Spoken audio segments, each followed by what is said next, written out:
families that have lost loved ones, Father. And those where their mothers have passed away, cause them to rejoice and remember the great memories. In Jesus' mighty name. Amen. God bless you guys. We love you. Amen. Love you. God bless you.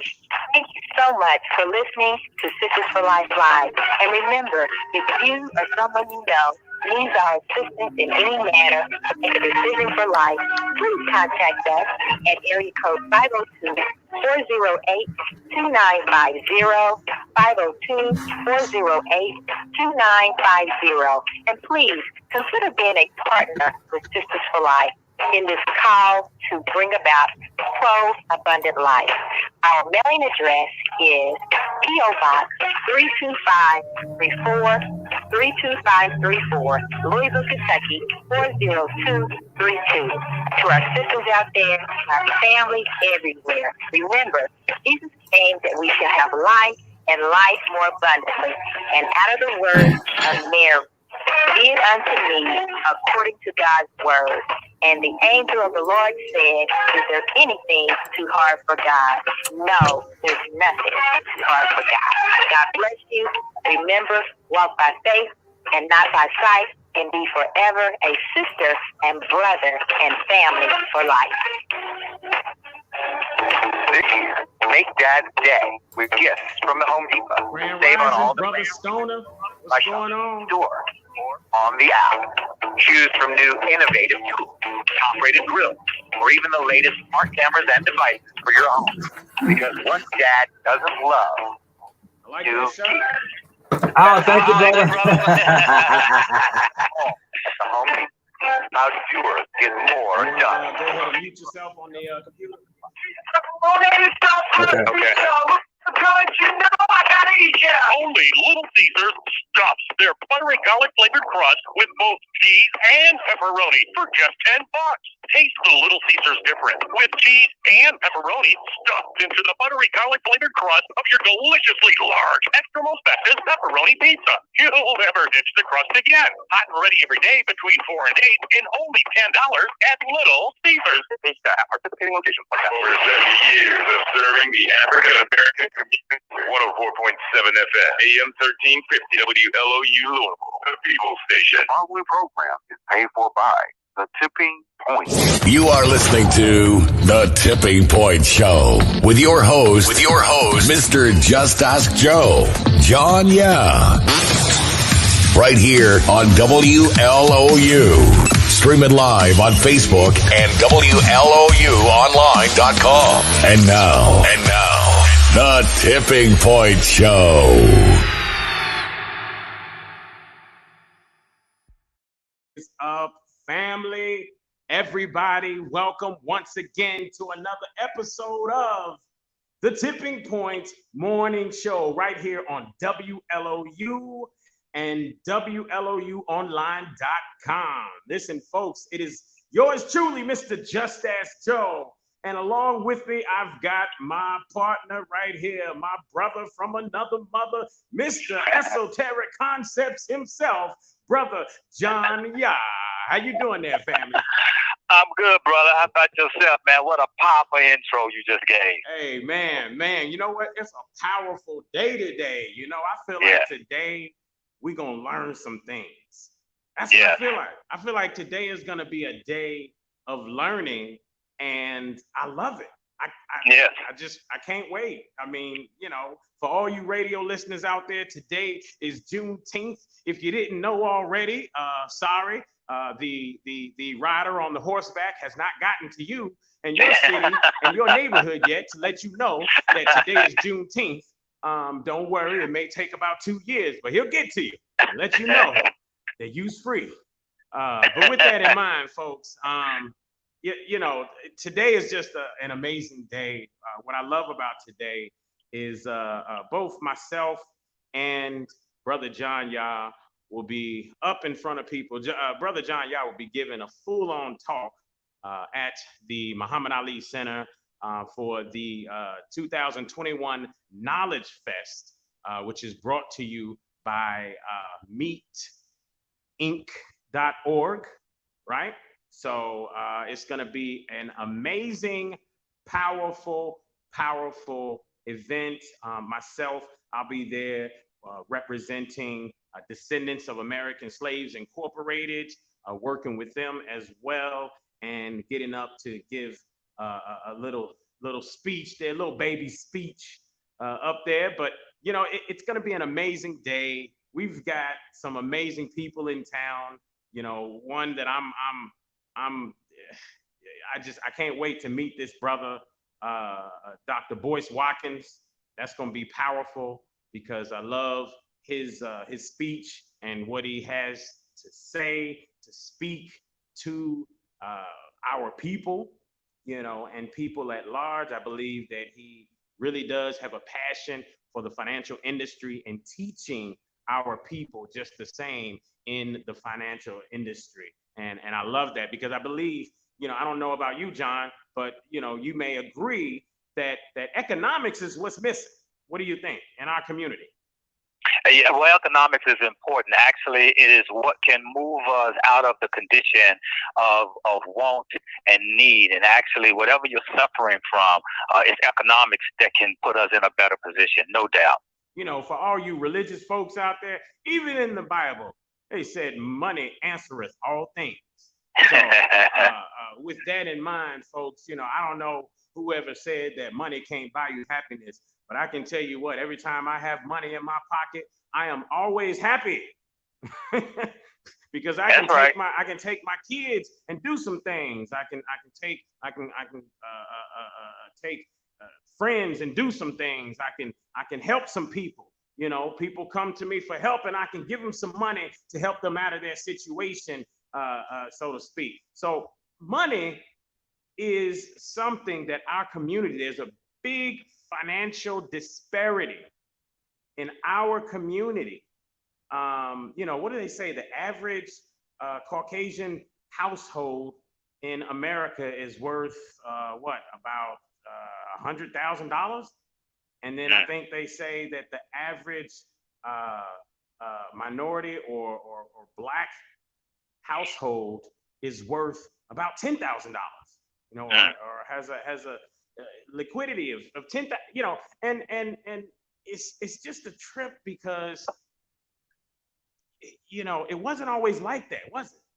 You know, no. I mean, right after slavery, there were Black Wall Streets that opened up all over the country, all over the country, opened up everywhere. Grand Rising, Layla, the educator Hampton, Grand Rising sis. All right. But there were Black Wall Streets that opened up all over, and we were doing our thing. And you know what? And I would, you know, John, I would beg to say that a lot of those, because a lot of those people in those Black Wall Streets were Republican. I mean, that might be a different show. That might be a whole different story. But I can tell you this, that there was a great majority of them that were. And when you look at even the Congress, woo, we had a bunch of us in there back then. Yes, we did. How did we go from having all of us up in Congress, as many as we did, mostly in the Republican Party, to now where 95% of us have voted Democrat for over 50 years. Yet last year we still, whether it was fake or not, got to the point to where an officer's knee was on a neck for 8 minutes and 45 seconds or something like that, right? How did we go from there to here? How did we get there? Even if it's fake, we let them bamboozle us. We let them trigger us. How did we go from there to here? I don't get it, you know? That is another show. That is another show. I tell you what, man, we're going to focus on Juneteenth today, the Knowledge Fest, man. You know, I also want to speak about, you had an absolutely fantastic show this past Tuesday. Go ahead and smile, brother. Give yourself a pat on the shoulder. Go ahead. I mean, you had a fantastic show, and you know, I couldn't help but to think like, man, you know, this brother right here is on it.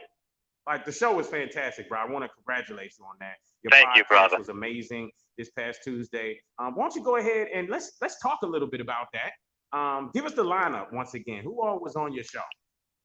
Well, we had Dr. Akmal. We also had Sister Mama Yoga, which was powerful. In fact, we're bringing her back. I'm going to do one with her about her book that she's written about chakras and the energies of chakra. She don't play either. She is a strong sister.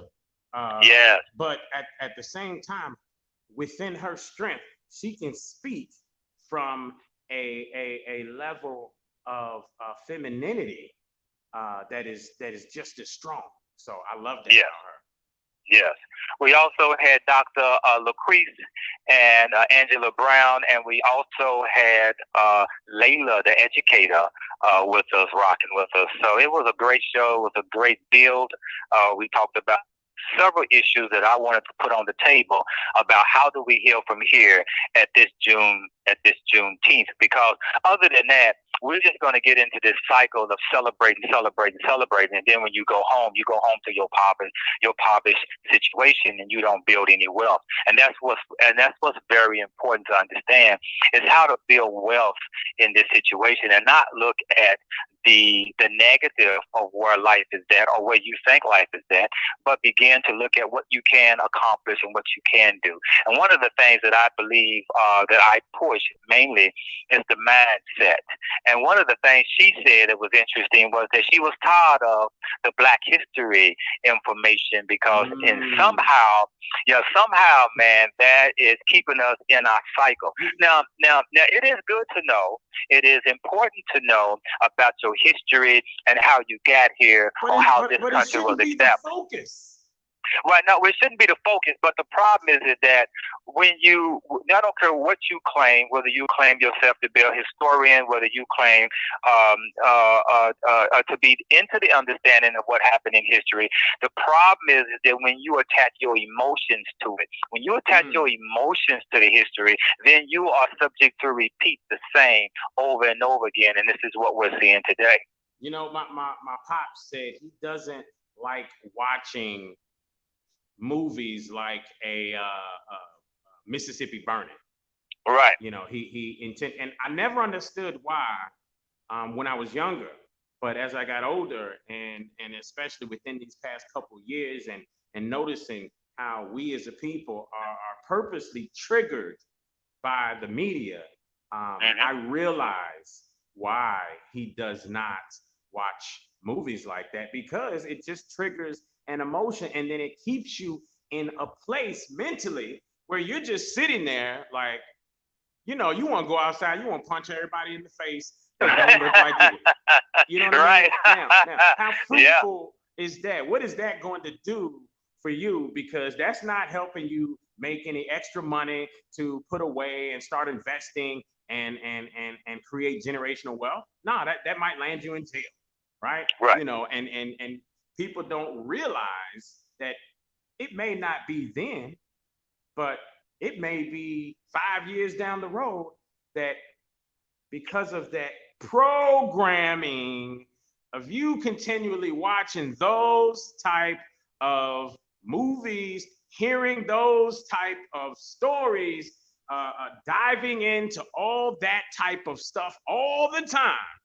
Because some people be on it. Oh, they had a shooting over there, and it was a white officer, and this, you know, they had it. They just, I mean, they don't really know, but that's how they sound to me. Oh, they done did something down there. Oh my gosh, that's how people sound to me when they come to me with all this nonsense. Because my thought is, okay, poverty-stricken individual, how are you gonna grow by continually sitting yourself in that box of continually talking about who got shot and this, that, and the other, and what white person did this and white person did that? You know what? I don't care who's racist. I'm gonna be honest with you, John. I don't care who's racist. You know what I mean? I'd rather, I'm one of those people that say, hey, you want to be, hey, racist? Hey, just go ahead and say it. Just tell me you're racist, and now I know where you stand. We can move on. Right. You know, one of the issues that I try to bring to the table is that to not focus on racism and to not focus on what you think is holding you back. I think that becomes the program because those things are attached to your emotions, which is a trigger, like you mentioned, right? And so as long as you are triggered, you are creating a stress hormone.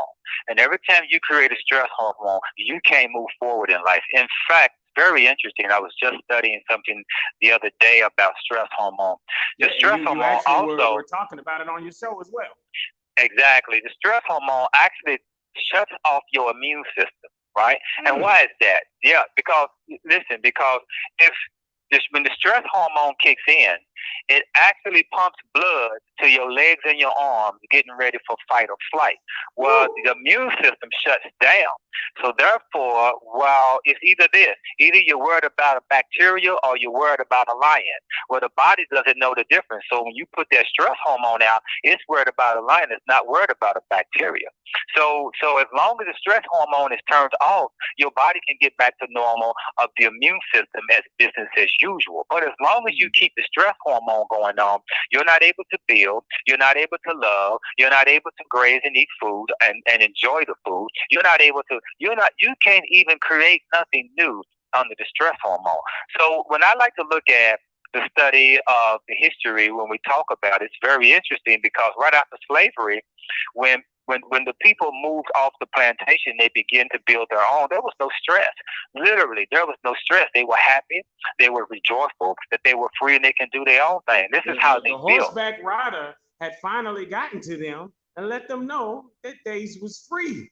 But they were free. And so what happened after that, there was hundreds of massacres to where blacks was being killed, towns was being burned. What did that do? It created stress hormone, got people running, got people hiding. And that put people back into the same place. Because see, listen, if you're not controlling yourself, you are enslaved whether you know it or not. You don't know that that's a mental slavery more so than a physical slavery when you don't know your future. When you can't be defined by a vision of your future, you are ruled by the memory of your past. And this is where we are today. We are continue to be ruled by our past. I can say something and I can prove this point by saying something, by using a word. And if that word triggers you, make you happy and or sad, that means I control you. I don't care whether you're Muslim, Moor, Christian, Jew. If I say something that offends you and it offends you, or if I say something about Muslim, say something about a Moor, say something about a Jew, and it offends you, I control you. If I say something good about a Muslim or a Moor or a Jew, and it makes you happy, then I've affected you. So again, this is where the control comes in, and we attach our emotions to these things, and all these things are nothing more than programs. Oh man, I can't wait to get into that talk.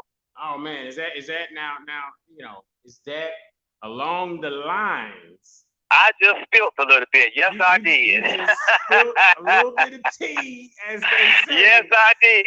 I dropped a little science of what the talk's going to be about. Yeah. And that's interesting because what you're doing right there, honestly, is you're going to knock a couple of these brothers in the head.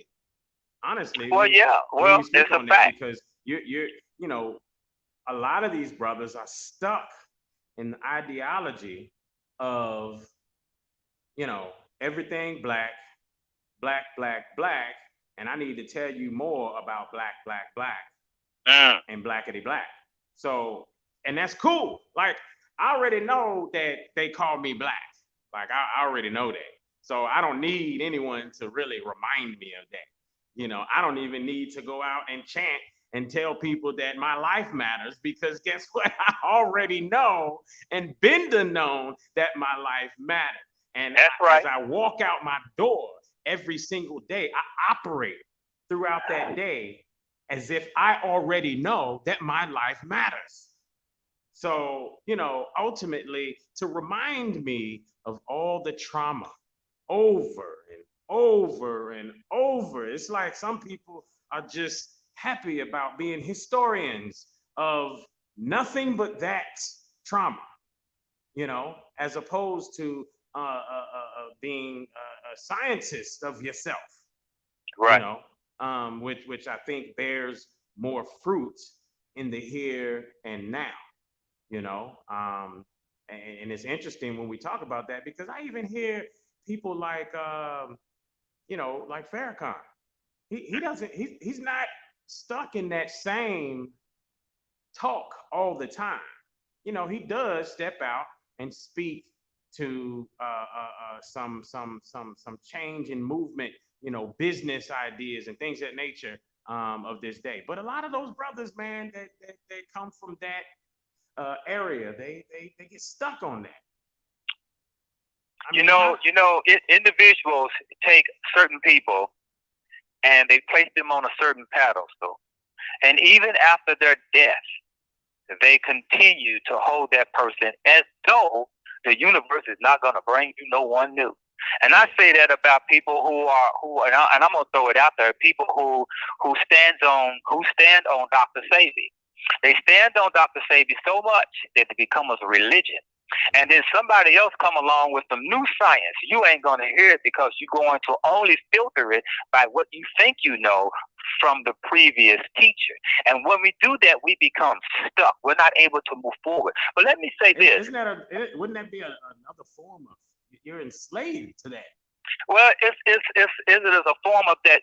Sometimes when we have a teacher that teaches us something, that brings us into light, we hold that person to a godlike figure. So much so that we don't even see there's another teacher coming along to take us to the next level, and we won't see that. So we'll stay stuck in the level that we think we're at. And there's a whole knowledge is an abundance of always growing, always, just like science. Scientists today stand on the shoulders of the scientists that came before them and took the knowledge and took the information further. While people will call them, oh, you can't do that, but they watch these individuals take knowledge and science to the next level. But with that said, let me say this is very interesting about this particular knowledge fest that I'm so proud to be a part of, because it's extremely unique. Unlike any knowledge fest or any information that I've been, or any event has been put together that I've ever seen, even in its Juneteenth, as I looked around as who's speaking and who the lineup is, this one here is extremely unique. You know why? Because for the first time, you got brothers from a different theology, a different mindset coming together on the same lineup. And one thing I'd have to say is that the only way Black people can move forward is we have to move out of competition with each other. If we continue to be in competition with each other, we can't grow. And so what this brother did with Knowledge Fest, Brother Patar did in this particular Knowledge Fest, he pulled together brothers that in another setting would be in a debate with each other, right? Exactly. And here you got different brothers bringing different perspectives. So you're able to hear different perspectives and choose whatever you want to choose. But the point is that it is showing that we are capable of working together to achieve one goal, because I believe everybody here speaking is in a concern of their people who are melanated. And another thing that I'm extremely proud of, I'm proud that everybody who's speaking is not going to push vaccines on you. There you go. Yes, they are all anti-government.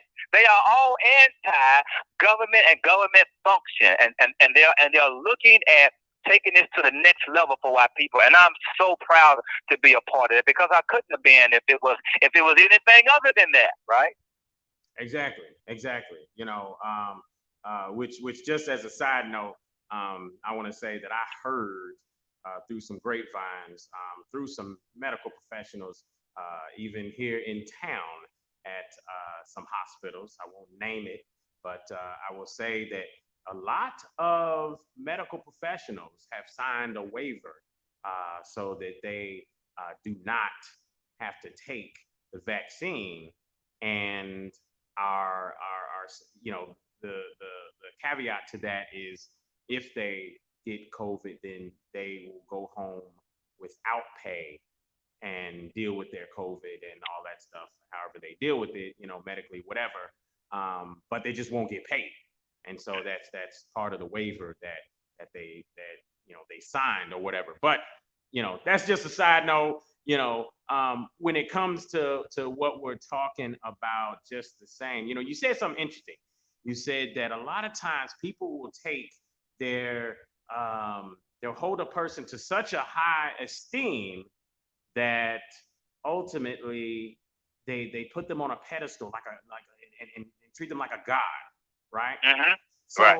in essence, the flip side to that is those same people get stuck in that religion, if you will, and then forget about the God in them.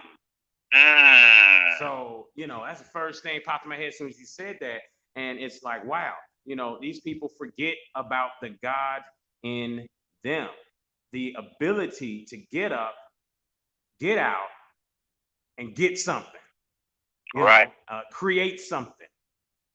We have that ability. Even when you start talking, Christianity, religion, that is in such high esteem in this country. I mean, think about it. Even there, they say, "As a man thinketh, as a man speaketh, so shall he be." And it also says that man was made in the image and likeness of God. Okay, so however that came about, where there's an alien with some spaceships and they came down, they say, we're gonna make these little things out of clay so that they can mine some gold for us. I don't know, whatever happened, right? Either or, man being made, whatever that creator had in its mind, it created something, I would think, that looks kind of like them. So with that in mind, and if you talk about in God's likeness, well, now you're talking about having some of the same power. Okay, the power to create, the power to speak. Man, I tell you what, over this last year, I've learned so much more about speaking and thinking things into existence. I grew up with a dad that had me jumping up out the bed in the morning, clapping my hands, saying, "It's gonna be a great day. It's gonna be a great day." I grew up with that, right? So I grew up with that type of positivity in my life, and so that's great. But I'll tell you what, in these past couple of years, man, I've been able to enact that very thought of speaking and thinking things into existence. And then the people around me, they start to see it. And then they start to see it on me. And then now they start to see it as they enact it in their own lives. And now they're like, wow, I see it. It really does work. Well, the problem is that, the problem that most people don't believe in it is because they don't see the God in themselves. They, in fact, are giving that power to an entity that doesn't exist outside themselves. Imagine if you saw yourself as a God, meaning you're not no one else's God. You are your own God, right? Mm-hmm. You make your own decisions. You can put out in the universe whatever you want in life, and it comes to you. If you realize that, that's the power. Most people are afraid of that because of what's back into their subconscious mind, that they'll be punished and they'll be harmed, or they'll lose this entity's favor if they begin to believe it. And that is the crutch. The number one crutch is to make you believe that there's a God outside yourself, when it's actually you're waiting for. I mean, everybody's waiting on something. If you look at all the religions and all the belief systems, they got a Messiah, a Mahdi, or the return of something waiting. And you're sitting around waiting and you ain't producing nothing. This is the number one issue that most our people have, and why we can't achieve. It's a cold game they put on us, right? To make us believe in something that did not exist. That's powerful. Man, think about that. I believe that there's a God force energy out there that we have the ability to tap into. That energy is flowing and flowing. It's flowing all the time. We got the ability to tap into it as long as we hit the right frequency in our mind. Right. Our subconscious mind. All right, folks, you got a brain and you got a mind. All right, understand that. Your brain executes what it sees on the teleprompter of the mind. Right now, well, how does things get on the mind? Things get on the mind by your experiences, what you touch, smell, see, hear. The things that you read, see. All of that stuff helps build things into your mind, and then your brain just executes what it sees. So, again, folks, you have the ability to input things into your mind, right? And then allow your brain to enact it. So I wake up in the morning and I purposely inject things into my mind via affirmations, number one. That's why affirmations are so important. You know, but if you wake up in the morning and you look out in the window and you say, oh, doggone it, this stupid landlord got the grass man cutting. Good man, I can't even sleep. Right then and there, you are already injecting things into your mind that will affect your day. Ask yourself, is that a positive thing or is it a negative thing? All right.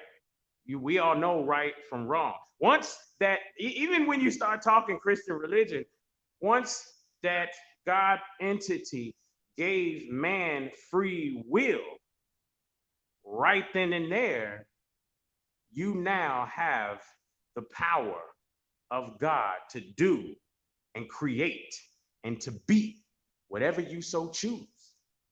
And what happens is when we get stuck in this whole ideology of, you know, our past, well, guess what? You forget about the ability to create for Exactly. the future. You know, I think we got a guest on the line, and I believe it's my other brother from another mother, Mr. Ray Ali. You there, brother? That's a regular caller, sir. Oh, we got a regular caller. Okay. Caller, what's your name? Hello? Hello, caller. Yes, what's your Thomas name? How you English. doing there? This is also known as Mr. English. I have an answer, and this is going to be off the wall, though, but the true answer to that person, you listening? Yes, sir. Okay, the person you're talking about, his name is Amen, A-H-M-E-N. That's the creator that created. When you was talking about people being projected here, we're not from this planet. We're from the sun. We're solar beings, if that makes sense to you. If you want to check it out, look up Mentellect, M-E-N-T-E-L-L-E-C-T, TV, channel 144 on your radio blog. You will see the light, the true light, the brightness within the light. Hello? Gotcha. I'm listening, man. Are you there? I'm just listening. Yeah, like man. I said, his name is Amen, A-H-M-E-N, the Amonite. Okay. These humans are Gotcha. I hope it's not too much you. for you because it scares people. Okay, like I said, our hair grows up. Black folk hair grow up towards the sun because we're solar people. That's why the white folks hate soul music because it's solar. It's a solar system. Everybody else's hair grows down like a dog. White folk, Jews, Asians, Indians, okay? That's where you all come from. The humans are from the planet Earth. In the ancient text, the Samaritans, Hugh means created man, human created man. That's right. So you need to talk to Amen. Hail Amen. That's the truth. See what happened? We were projected here for thousands and thousands of years ago. We left our post. God had to bring up those cave people to take the place. Okay. You know what? That's why. That's the truth. That's why them Jews said it was a chosen. They was chosen temporarily, but all that's over now because of the 144,000 that's rising up from the ashes. Hey, I'm gonna tell you what. You listening? I love it. You know what? I want you to do, brother.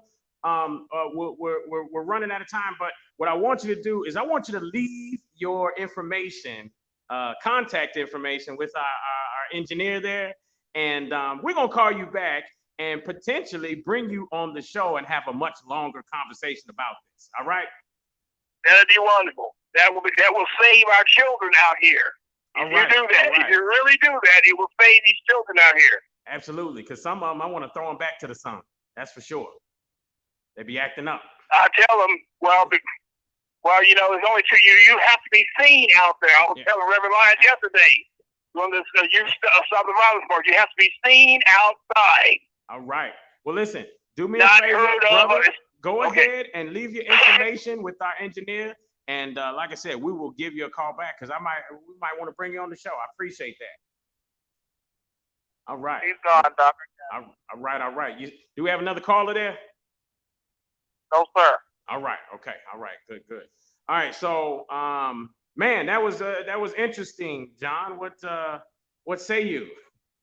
Well, he's speaking from a different perspective about Amun-Ra, and a lot of that is deriving out of Kemet, and so I understood what he was talking about. However, a lot of the people who are listening is really like beyond them to understand that we are the people of the sun. It's like you have to explain it in a different way. I gave an example.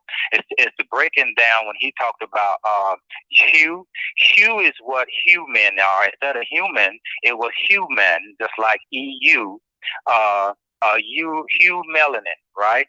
And that was the dark melanin. You can look up hue melanin and you will see it actually in the dictionary. And you can look up pheomelanin, which is spelled PHEO, pheomelanin. So there's two different types of melanin. And EU melanin is the human melanin, right? It's from the human, and they're connected to the sun. So I definitely understood where he was coming from. Absolutely.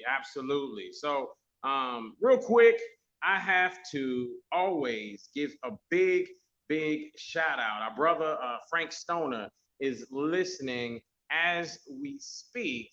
And I want to let you all know that you could always hit up Health Daddy Wow at healthdaddywow.net. www.healthdaddywow.net. They are the home of the 100% plant-based vitamins, herbs, cleanses, and teas. They are here to help you live longer, feel better, and look fantastic. So with that in mind, folks, you can always give them a holler. Find all their contact information that you ever need. If you're locally here in Louisville, it is Ralph Avenue, 1806 Ralph Avenue, Tuesday through Saturday, 11 a.m. to 7 p.m., Sunday, 12 p.m. to 5 p.m. Again, healthdaddywow.net. Hit them up. Tell them you heard it right here on the Tipping Point Show. Also, Abibi2B Trading Company. Again, that is Abibi2Me Trading Company, home of Saya Baba and Soap Sticks products. They are in over 400 locations, climbing to 500s at a store near you. You can also find them at sayababa.com. Again, that is SYABABA.com, baby. Owned by yours truly, Brother John Yah. And I think we got another caller on the line. Caller, what say you? Who we got? Was that Brother Tone? Sound like Brother Tone there. Who we got? Your guest on the line. All right, guest, are you here? Yes, right. Are you here? I'm here. All right, fantastic. If you have the radio or anything on in the background, turn it down because we are getting an echo. What about now? You sound fantastic. Great. Is this Brother Ray? Perfect. It's Brother Ray. All right. Brother Ray Ali, the $1 billion contract man. What up? Man, it's a beautiful Juneteenth Saturday. June 19th in Louisville, Kentucky, home of Muhammad Ali. What we doing today? Man, tell us about it. Tell us about what's going on downtown Louisville, Kentucky. Well, today, of course, we all know that we're celebrating Juneteenth, right? June 19th was a symbolic date. And I mean, we're blessed. We're blessed here in Louisville, Kentucky, home of the greatest, Muhammad Ali. And today we have one of the best events I think the city has seen in a long time. Coming out of COVID, we got the Knowledge Festival today at the Muhammad Ali Center, man. Absolutely. Now, I hear, Brother Ray, that there's some, even outside of all this amazing information, these amazing speakers that will be there today, there's some other vendors and things popping up, right? Yes. So when I lived in California, when I was stationed in California, Camp Pendleton, California, back in like 2001 or 2, and I had this vision of being a millionaire, but I was in the military. So I started a little pop-up shop, and I called it millionaires in the making. Now, this was like 10 years ago. So, I mean, the event that we're having today was just a symbolic event. It just felt like I just needed to bring it back. So today we're having the, not first annual, because there's going to be more, millionaires in the making pop-up shop at the Muhammad Ali Center. That's awesome. That is amazing stuff there. So with this pop-up shop, what can we potentially see as we ponder on things at this pop-up shop? All right, so we have over 25 different vendors, one of one. So there's only going to be one pop-up of each vendor booth when you come in. So everybody's going to have an opportunity to play marketing and promotion guru today with all of the fabulous customers. But the great thing about these vendors is that these vendors are helpful vendors. We have health vendors coming. We have mortgage vendors coming. We have banks coming. We have healthcare coming. We have a lady coming that can get your credit together. We have T-Mobile. We have internet coming. We have phones. We have more than just vendors and boutiques. We have entrepreneurs with EIN numbers ready and willing to grow their businesses and become millionaires in the making. Awesome. Absolutely. That is amazing. So they are ready and waiting to exchange energy and emotion with you. Yes. In exchange for energy and Absolutely. emotion, which is that shmoney, right? Right. Good stuff. Right. Money.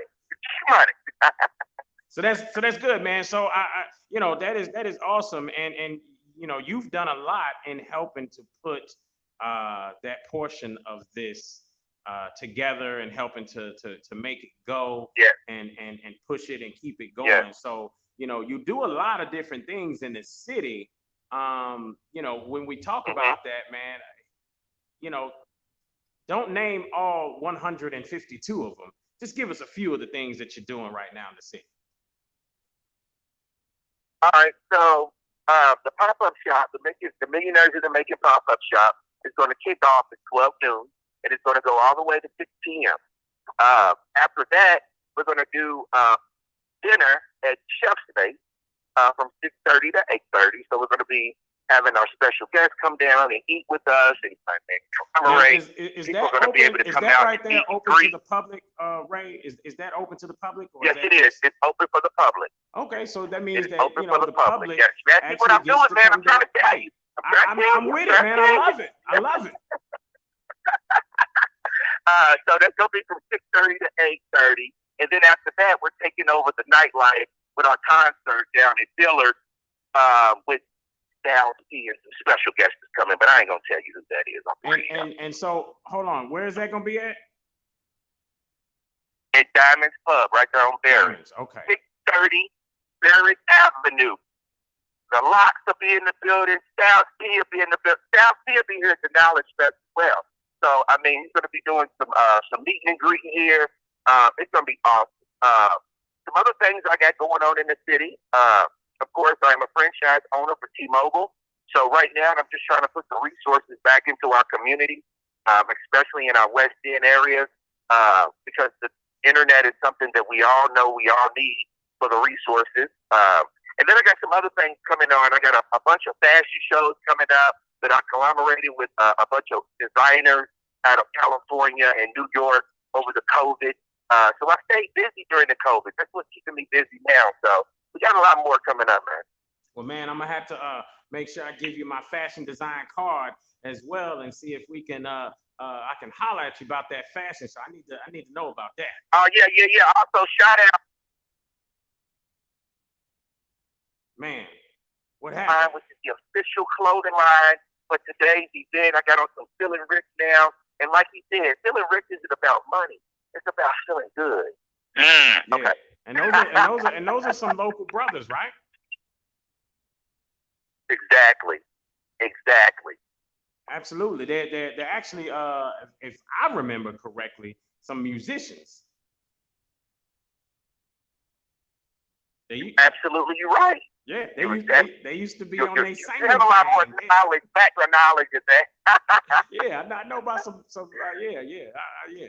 It shows I've been here a a little minute. So yeah. But yeah, so that's cool, bro. So we got a lot of stuff going on. A lot of stuff going on today. I definitely want to holler at Styles P. My cousin in Colorado, who's a therapist, he told me a story about when he first met Styles P. Down at some mall. My cousin was taking some kids, some underprivileged kids to the mall to do some shopping, and he ran into Styles P. And he said he was one of the coolest cats, coolest brothers ever. And there's some of his tracks that actually helped him mentally get his mind right. So shout out to Styles P on that. So I'm gonna definitely chop it up with him today. Yes, absolutely. As well. All right. Well, so good let stuff, me just man. give you the rundown. Let me just give you the rundown before you get me off, because I know that was your close, but I can't let you close without closing first. We got brother Ben X is going to be in the building today. We got Dr. Boyd Watkins going to be in the building today. We got Red Pill, Blue Pill is going to be in the building today. We got Raven Churchill is going to be our host on the red carpet today with Miss Tia Marie on the red carpet today. And we got another brother that's coming in, and it's hard to pronounce his name. I think you could probably help me out. You had him on the show the other day. The brother's so awesome. He had me go and pick out my dictionary. What's his name? Mr. Brother Sabir Bey. What's his name again? Brother Sabir Bey. Boy. Yes, I sir. can get off. Man. He will be here today. Yeah. Hey, so imagine all that knowledge in one city. Is Brother Patah on the line as well? Brother Yes, Patah. Sir. Yes, sir. Yes, I'm in the bank right now. I'm gonna call you right back. But I'm gonna stay on the line. I'm just gonna then I can get online. I'm just trying to take care of this situation. But yeah. Hey man, I know. I'm at Ali Center. Brother John and I were talking the other day, and I said, man, I know Brother Patah gotta be running around like a chicken with his head cut off right about now. I know you're busy. Yeah, hold on. Let me just get this out right quick. Come to the Ali Center from 12 to 6. We have those wonderful people there. Get your tickets today. Go online, because it's going to be stopping online pretty soon. So it's going to be $25. So I would encourage everybody, unless they want to be out in the rain or in the wet grass, on them. But come down and make this event very, we got to keep Juneteenth an educational event. It can't be just another typical barbecue music and dance. We have to actually engage in our culture and within our education of how Juneteenth even became about. So that's what we're going to be teaching. I encourage everybody to come. I can talk more if I wasn't in this band, but tell the listeners that I'll be there, and we're going to all be there. We're going to have a good time, and we're going to rock the house later on at Diamonds with the concert. Hey, it's all good, brother. You go handle your business in the bank. You playing chess on this Monopoly board, and ain't nothing wrong with that. So I'm with it. Handle your business. We appreciate it. Okay, you have a good one, brother. I'll see y'all later. Tell the listening crowd that thanks for support, as always. Absolutely. Remember, folks, y'all can go to meetinc.org. All right. Again, that's meetinc.org, and you can purchase tickets. Guess what? Even if you're not going and you got an extra $25 because you want to see events like this flourish and continue to flourish, guess what? Support. That's what you do. That's what we should be doing. All right. It's gonna come back to you. If you remember in them religious ways, guess what? It says it's gonna come back to you. So, spend it, it'll come back. And let's see, Ray Ali, you still on the line with me, brother? Ray hung up. Okay, so he's gone too. All right, so good. So, you guys heard all of that. There's a plethora of stuff going on at this Knowledge Fest. And that's a beautiful thing as well. It's going to be inside. So you don't have to worry. I think there's like a 50% or more chance of rain today. We're going to be inside enjoying the Knowledge Fest. Not to say anything about any of the events that are outside, support them all as much as you can. But I personally, I melt in the rain, so I can't do that. That's just me. But we want to talk. I want to move it back to the idea of where do we go from here. You guys talked about on your show Tuesday, John. You said, how do we heal from here? Give us a little synopsis of what you meant and kind of where that conversation went Tuesday. Well, in the healing part, that's why I put it out there. How do we heal? And that's past tense because we're already sick, and we have issues that we need to deal with. Hold on, John. You might have to say that part again, because I don't think just like when the horse came around and 2 years later people found out they was free. I don't think some people realize that they're sick. So you're gonna have to say that part again and then tell them why as you were doing. Well, again, we have issues with our mental health, we have issues with our physical health, and we have issues with our financial health. And so all three of them is the condition that we're in for our people. As a result of trauma? That is a result of years and years of trauma, whether we're talking about how we are so competitive against each other, how we are killing one another, how we are selling dope to one another, and everything else is going on. So there's a sense that we need to heal. And there's been hundreds of events, years and years in, right? And we have never healed, and that's the problem. That's why we feel in this condition. We're not going anywhere until we begin to heal. Now, you're going to find few that are going to be able to pull out from this condition. However, when we're talking about these events, if we have not healed, we just continue the same cycle, and then we'll be here next year talking about another event. But in between that, no one prospered. Everybody's still the same. So yes, we need some healing to do. So you know what? That's interesting because in the church they always talk about people coming in on Sunday, getting their worship on, this, that, and the other, and then they love the Lord on Sunday. They crying and whining and all this stuff on Sunday, and then Monday comes and it's like, nickel what? You know what I mean? Like exactly all about Sunday and church. So we kind of have a habit of that, where we go out, we get to feel good, and then we go home and there's no action to play.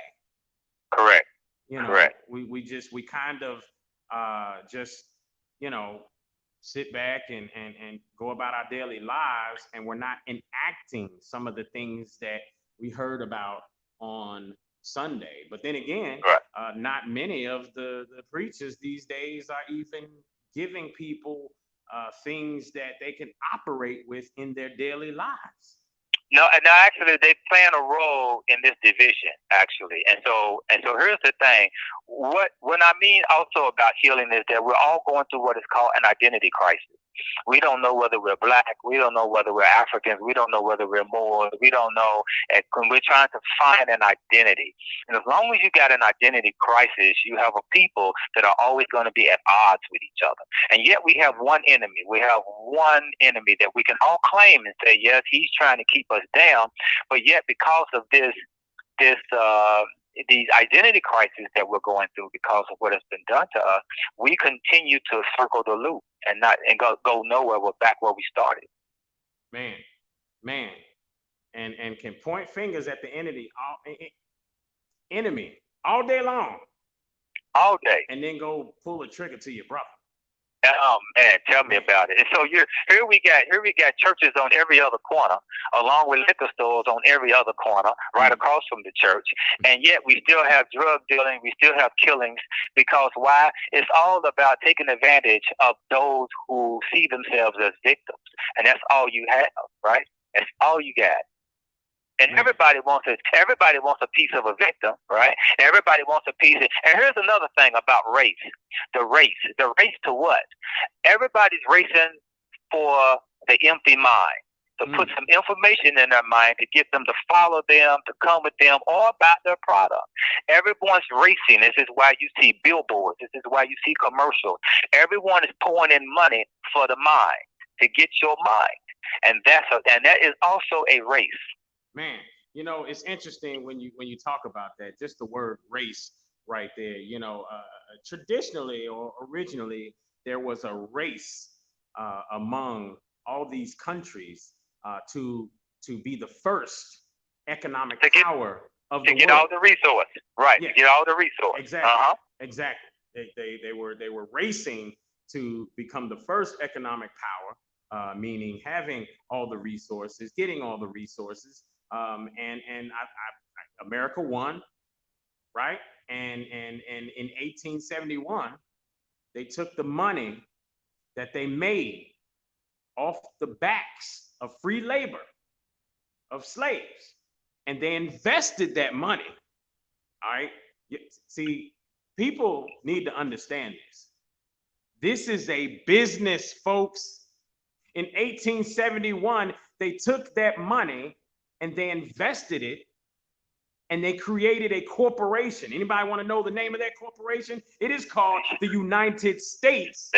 That's why it says United States of America. It is an incorporation.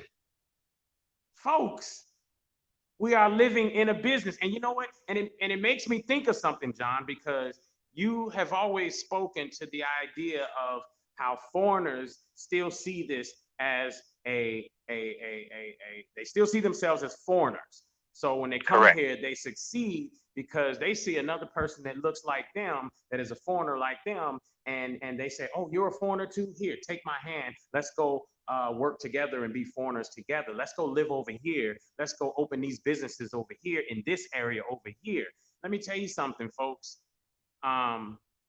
Those foreigners, statistically, they come to the country and within 7 years are financially solvent business owners. Okay. Now, let me tell you something else about that I was just thinking about the other day. It was like a light bulb that went off in my head. Folks, they see this place as a business. Exactly. They see this country for what it is. It is a business. See, we over here, we were born here, so we just trying to live. We wake up, we go to work, we do, but other people come to this country and see it for what it actually is, which is a business. And so they come here to work. They don't come here to play, they come here to work. When you go to work, you're not there to play, you work, right? They come here to grab this opportunity. They come here to grab this opportunity. And as Miss Layla says, get their coins up and leave. They put money into back in their home country. A lot of times they're supporting families back in their home country and stuff like that. So y'all go slap it up with Habib right there at the corner store. And, hey, he ain't really putting money back into your community. But you ain't doing it. You ain't grabbing the corner store. Man, I tell you what, that's a whole nother show right there, man. Absolutely. But we are coming to the end here real quick. So before Brother J Hash cuts us off, Brother John, you got any last words? Listen, come on out to the Knowledge Fest. Let's get informed and let's have some fun. But also, let's bring some money to share with the vendors. We have to learn how to share and look at. Don't look at spending your money. Look at transferring your money to another part of you. So when you go and you open your pocket up to a vendor, the vendor is there to serve you, right? The vendor is there to show their product and to be able to service you, right? So we got to look at that and be able to come to patronize the vendors, give them your money with love, and they'll give you something back with love. And this is how we share amongst each other. Absolutely. Hey, folks, like he said, come on out there. The Muhammad Ali Center today, I believe it's 12:30, somewhere around there. Look it up, meetinc.org. Buy a ticket, even if you're not coming out. But we're going to see y'all later today, and we will be in the building speaking as well. So come on out to the Muhammad Ali Center today for the 2021 Knowledge Fest. This has been another episode of the Tipping Point Morning Show with your boy, Just Ask Joe and John Yah. We are out. Let's see here.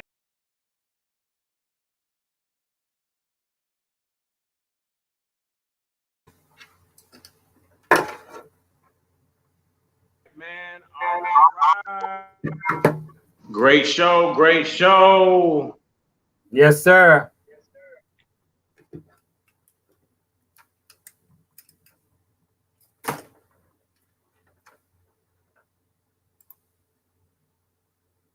There we go. There we go. Oh man. Let's see. Let me hear your voice. Make sure we on one. Can you hear me? Good. Yes, sir. I hear you great. That is fantastic. All right. And real quick, folks.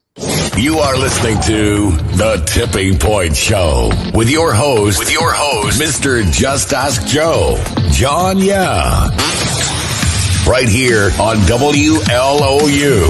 Stream it live on Facebook and WLOUonline.com. And now, The Tipping Point Show. I have to admit that sometimes I play that just as a bedtime story.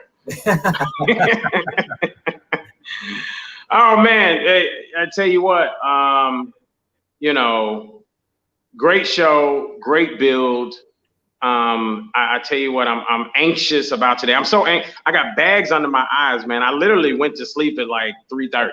Oh wow! I didn't go to sleep till 3:30, man. I was moseying around here. I couldn't get to sleep, man. I was just too anxious. I'm reading off my speech and stuff like that. I'm still gonna be holding my phone while I read it, but I'm reading it just to familiarize myself to the point to where it does not sound like I'm reading. And ultimately, I'm anxious about today because I'm excited. I think it's going to be a fantastic show, a fantastic event today. We will do some live streaming from there as well.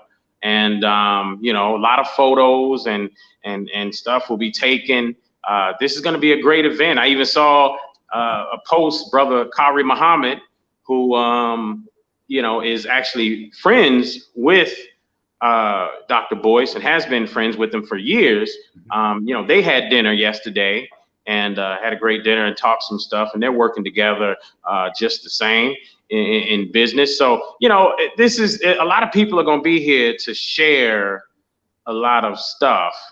And, I see how things intermingle. Like, I love the financial piece that Dr. Boyce brings to this whole thing, because that's our missing link in the community. Correct. But at the same time, he's one that speaks a lot to the verbiage. It's always black this and black that. And so there's going to be some other people that are going to come to the table with the ideology of not identifying ourselves as black. Yes. And so it's an amazing intermingling of stuff going on, today, intermingling of different ideologies coming together under one roof to share information. So let's see, we got the Knowledge Fest. After the Knowledge Fest, stop by Pocket Change. We'll be there till 9. We are a Black business hub sponsored by CTCT. That's what's up. Good stuff there. So, how are you feeling today with, everything going on, man? I mean, you still running business too, right? Yes. Well, I probably after I get done, I still got to run up Cincinnati and meet my sales rep up there and drop off some packages for them. And I'll be leaving after that. I'll probably stay a little long. I may stay a little long enough. I want to stay and listen to Siberia, Dr. Boyce in Siberia.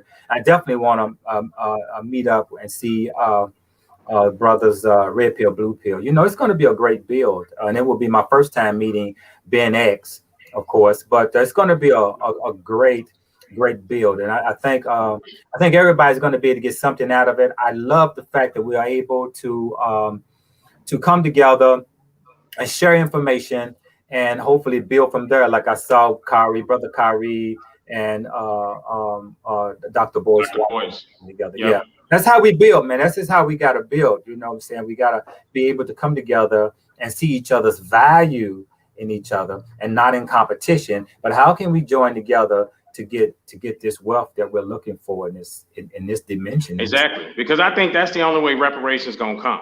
Ain't nobody who raped and pillaged ever came back to people and been like, you know what, here. I mean, think about it. Even with Haiti fought for their freedom and still had to pay reparations to the French.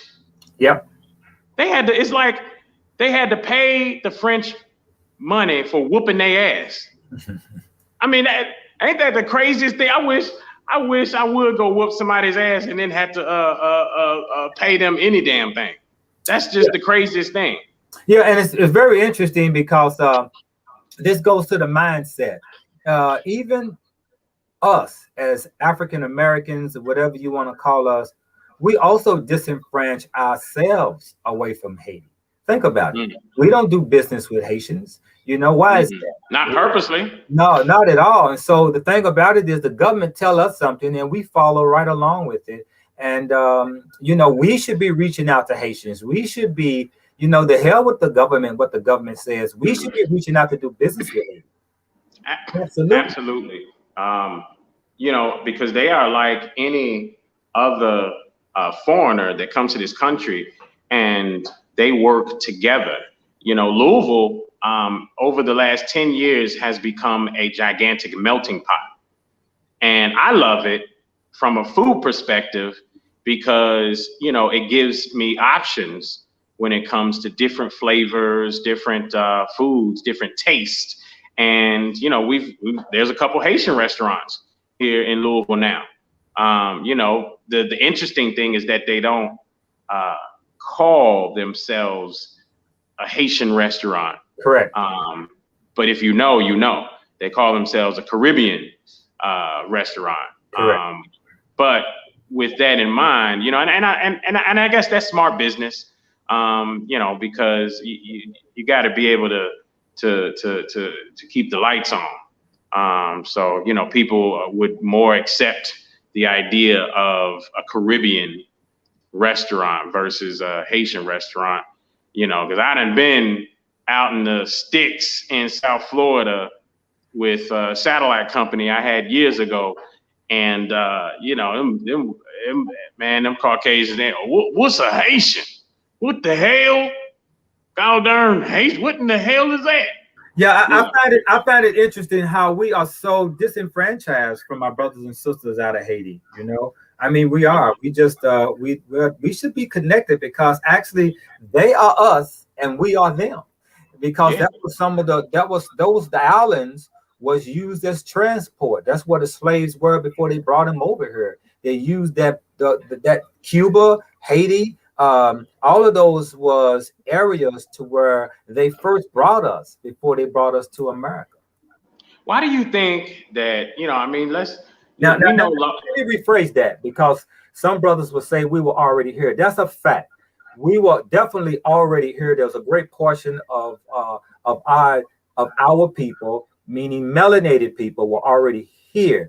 But that does not negate the Atlantic slave trade that took place. Right, of those who were brought over here, and I know some people, some now will talk about the indigenous Black people here as though when you listen to it, the Atlantic slave trade did not exist. It did exist. You cannot disregard that just because you came into knowledge that indigenous people here were Black, and they enslaved them too. But don't throw away the Atlantic slave trade just because of your information about the indigenous Black people that was already here. And that plays. And let's just say this: indigenous melanated people. Exactly. That were here. Exactly. Because people, ultimately, people ain't even get called Black. No. People weren't called a crayon until somebody decided that back in 1691. Right. Well, no. Am I saying that right? 1619. That's right. 1619. Jamestown and I've had that conversation too about how the Jamestown wasn't the first place. But either way, 1619, they said, you know what, these people over here, or maybe they had a British accent. These people over here, they're called black.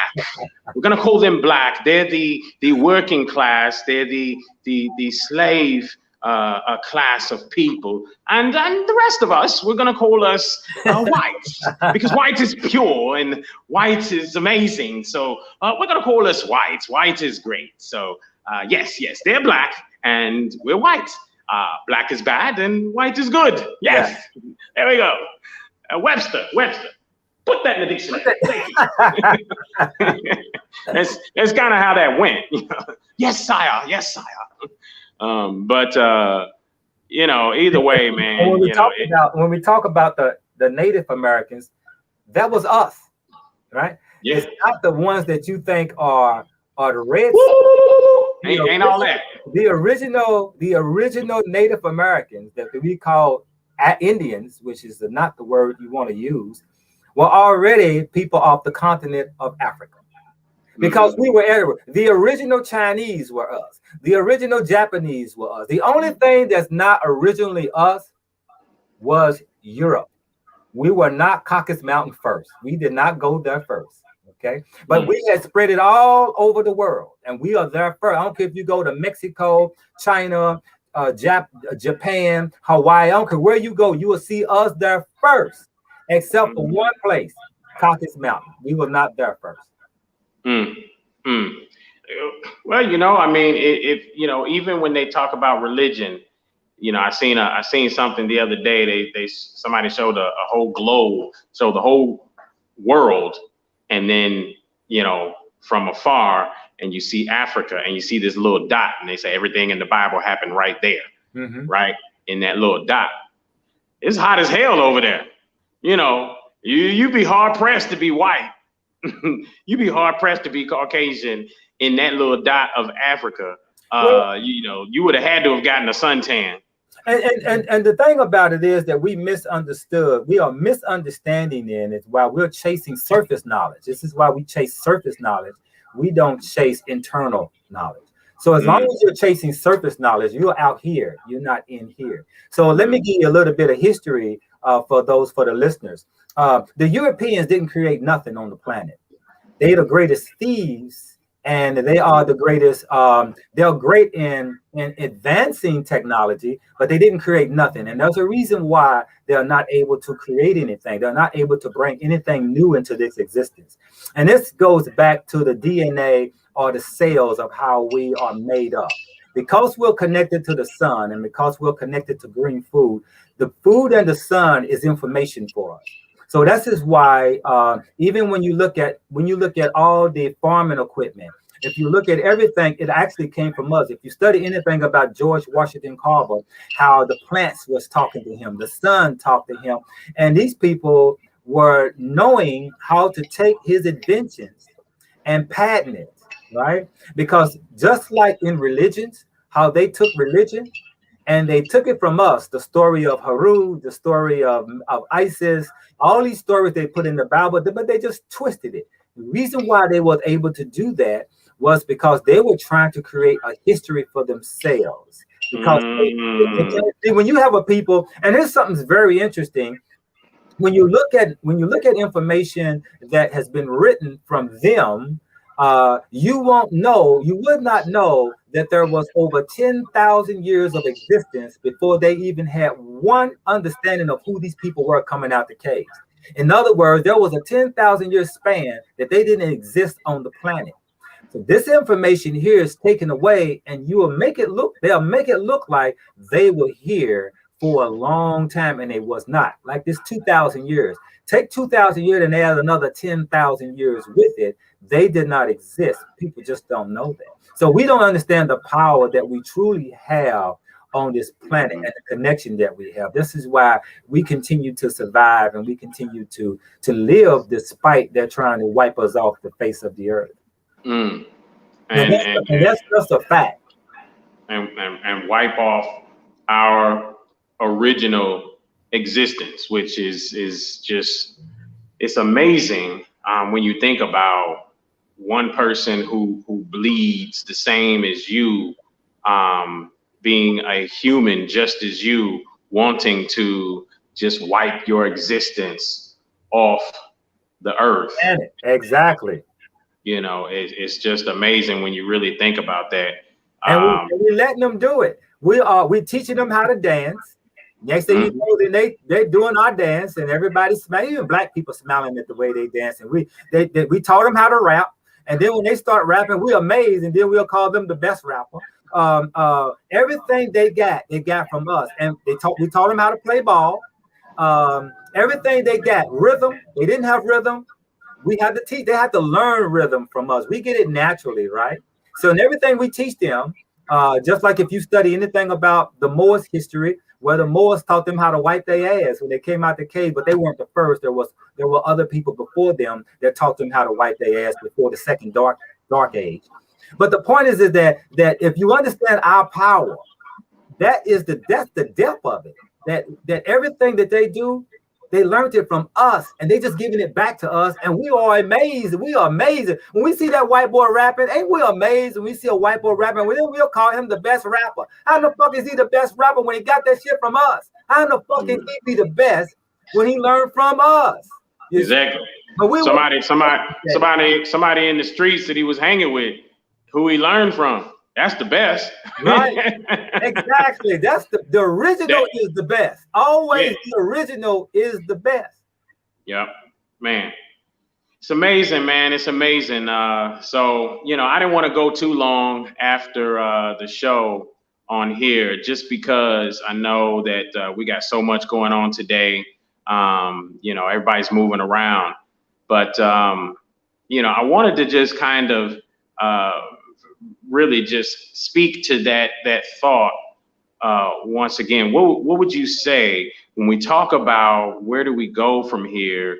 Okay, so healing would be a place to go, but in the process of healing, you know, what does that look like? What does healing look like for us? And after potentially being healed, then what's next? Well, you know, the first thing we have to admit is that we need healing. If you don't know that, if you think you are well, then you will never know that there's a sickness going on that you are unaware of. It is like studying your life right now. Your life right now is over 80% subconscious mind that was already uploaded into your brain from the time you got here until you were 7 years old, right? So this is just neuroscience. And however you was taught, whether you was inside your mother's womb and your mother had bad thoughts, negative vibes, negative environment, you were born into that. And if you're unaware of those things or how to heal that subconscious mind, you're stuck. And yet you think you healed, but you're not, because most of your behavior is already programmed into your subconscious mind from the time you were 7. The food that you're eating, your concept, what you think, right? Even if you have a religious belief, all that came from your mother while you was in the womb and her environment where she's been around. And that's extremely important. So, you know, I see, you know, after the healing is restoration, you know, as a thought, you know. So the question, what is restoration? You took the words out of my mouth. That's it. Here's the thing about restoration. Restoration, after you heal, then you have realized that you have the power. The restoration is when you start using and exalting that power with you and the universe. You know, not restoration waiting on somebody else to repair you. Restoration is realizing that the God self in you is waiting for you. That's the restoration. Absolutely. And I think the more that people, because I mean, I'm seeing people that I never would have even thought would focus on business. And whenever I see it, I'm so excited about it. And I go and I hit them up and I give them some motivational words, you know, about what they're doing. Whenever I see it, you know, because I see some people who, you know, I see some females who, you know, I thought all they was going to do was focus on looking cute online for the rest of their life. That's all I thought they was going to do. But then I see they open a business and they're creating things in their business, and these are beautiful things, and they're pushing it, they're advertising it, they're marketing it, and it's like, wow, you know, this person. So people are waking up and starting to do more and ultimately be more is what people are doing. They're starting to become more. So, you know, shout out to everybody who is focused on trying to do better and be better in this here plane of life. So, you know, shout out to everybody. Pat yourselves on the back when it comes to that, because, you know, it's not easy to walk away from doing what everybody else is doing, because that means that sometimes you ain't gonna go and get to do what everybody's doing when they are doing it, because you're focused on your business, you're focused on being better, you know. So that's a big kudos to people that move in that direction. But you know, it's I feel like, you know, I don't know, John, I feel like now more than ever seems like the time where, I don't know, I mean, I guess there's been times through the years where, you know, we get woke, but now we're being woke and talking money. And so now I feel like we've got a lot of the right ingredients sitting around to make just an amazing pot of stew right now. You know, I mean, what's your take on that? Do you believe that there's a lot more positive, forward-moving energy in the world today among our community? It will look like that only because if you begin to resonate that in you, you start seeing it around you. But there are still pockets of people that are in the condition that they're in, that what they see around them is constantly negativity. One of the things, like I like to point out, there are people, you can't go no further than your awareness. Wherever your awareness is at, you can't go no further than that. And so you have to be aware greater than your existence or your environment. You can see yourself greater, that becomes your awareness. There are some people that are aware of how many people that were killed. There are people that are aware of how many people died of COVID. There are people that are aware of how much poverty it is and how America puts you in poverty. And there are people that are aware of how you can become a millionaire. There are people that are aware of how many millionaires that was made last year during the pandemic. There are people that are aware of abundance. And so based upon what you're aware of, I know that what I attract is what I think, and what I think is my abundance. And I find people in my circle are all about abundance. And so in my world, it looks like, yes, we're going somewhere because that's what I envision. But then there's another world out there you can listen to where people are low, sad, depressed, or lacking, and it exists. And just like what we're doing now with the tipping point, those who are listening are those who are in tune frequency with their frequency. If we was on another channel talking about bitches and hoes and shake your ass, that's a frequency that will draw those people over there. So I guarantee you, those who are on that frequency will not be at the Knowledge Fest. Those will be at another fest, if there is a fest for them. It'll be one for them. You know, barbecue, everything else. Yeah. You know, but there's a thought to be had there, because the question is, well, then what's the point of this Knowledge Fest? You know, because we're not reaching the people that really need it. Well, here's what we're doing though. Those who are in the same frequency are coming to learn newer things and new connections, because we're always growing. We're still growing. If anybody thinks that they can't learn no more, they stuck.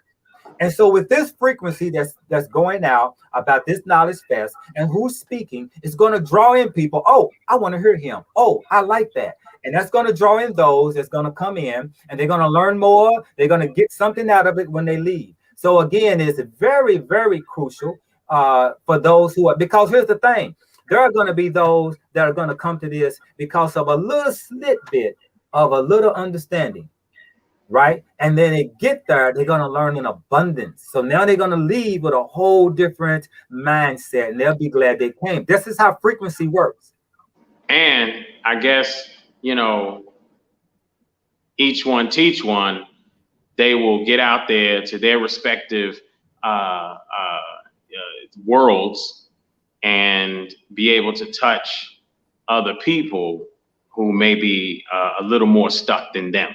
Those who are in alignment, that are waiting for the signal to wake them up. You see, the teacher will come when the student is ready.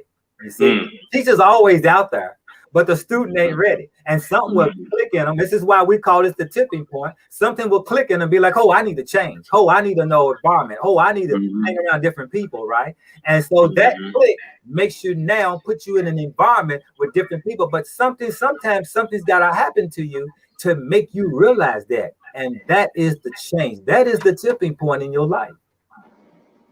That's amazing. That's amazing. I know for me, I mean, I'm 42 years old, man. It was only at 36, you know, that a light bulb went off. And I said, oh, hold up. I got to do something different.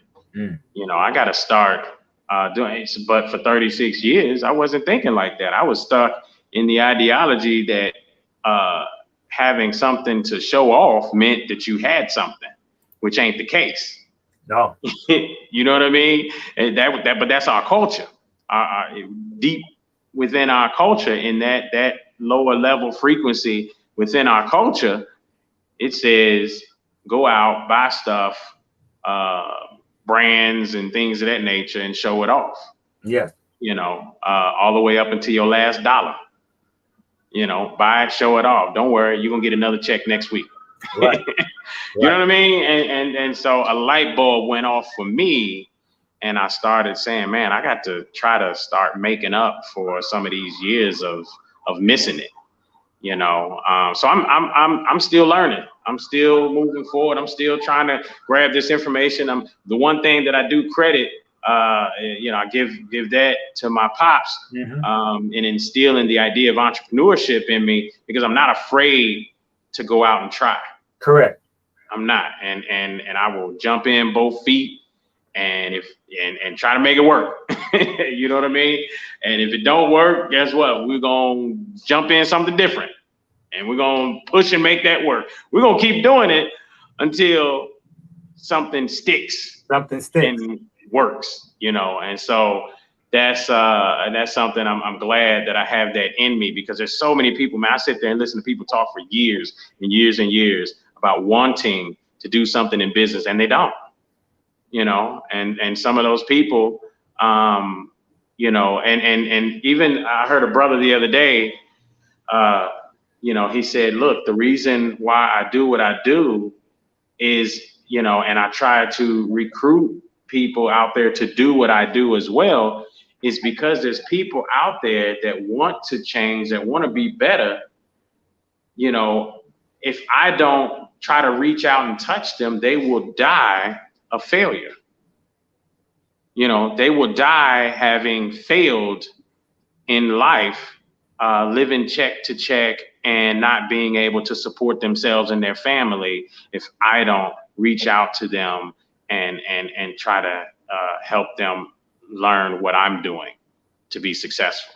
So, you know, that gives purpose at that point. You know, purpose for him, for instance, to continue. That's his why. You know, so, you know, it's just interesting when we talk about that, because again, it's just yet again, you know, I'm thankful for events like this today.